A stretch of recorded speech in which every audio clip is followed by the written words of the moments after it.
Pakistan cricket নিয়ে শাহিদ আফ্রিদির মন্তব্য একদমই পছন্দ হয়নি এহসান মানির। আইসিসি ও পিসিবির সাবেক প্রধান একরকম সমালোচনার সুরে বলেছেন, সাবেক ক্রিকেটাররা নিজেদের লক্ষ্য পূরণের জন্য নানা কথা বলছেন। চ্যাম্পিয়ন্স ট্রফির গ্রুপ পর্ব থেকে বিদায় নেওয়া পাকিস্তান দল নিয়ে আলোচনা সমালোচনা চলছেই। সেই ধারাবাহিকতায় সম্প্রতি বিস্ফোরক এক মন্তব্য করে বসেন আফ্রিদি। তার দাবি, পাকিস্তান ক্রিকেট বোর্ডের বর্তমান চেয়ারম্যান মহসিন নাকভি ক্রিকেট সম্পর্কে কিছুই জানেন না। আর এটা নাকি নাকভি নিজেই স্বীকার করেছেন আফ্রিদির কাছে। এরপর পাকিস্তান ক্রিকেটকে মৃত্যুর সঙ্গে লড়াই করা আইসিইউ রোগীদের সঙ্গেও তুলনা করেন আফ্রিদি। তিনি বলেন, আমরা সবসময় প্রস্তুতি নিয়ে কথা বলি, আর যখন কোনো আইসিসি আসর আসে সেখানে বাজে খেলি।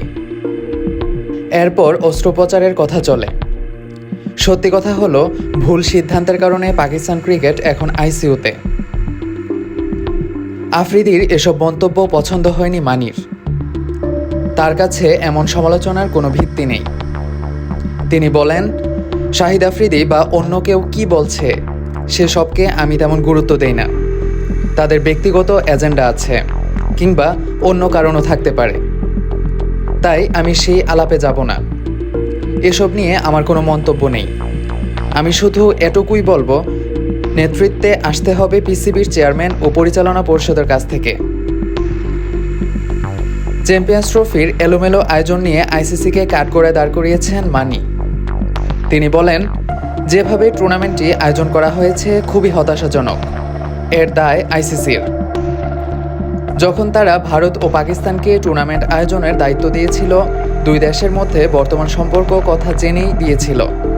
তখন টুর্নামেন্ট শুরু হওয়ার আগে আসর নিয়ে যে ইস্যুগুলো উঠেছিল তা ঠিকঠাক করার দায়িত্ব পুরোপুরি আইসিসির ছিল। তিনি আরও বলেন, কিন্তু শেষ মুহূর্তের জন্য এসব ফেলে রাখা হয়েছিল। আরও অনেক আগে এসব নিয়ে আলোচনায় না বসা আইসিসির ভুল ছিল। উভয় বোর্ডের সঙ্গে আলোচনা করে আইসিসির উচিত ছিল সমস্যার সমাধান করা, পিসিবি বা বিসিসিআই এর মতো করে সমাধান নয়।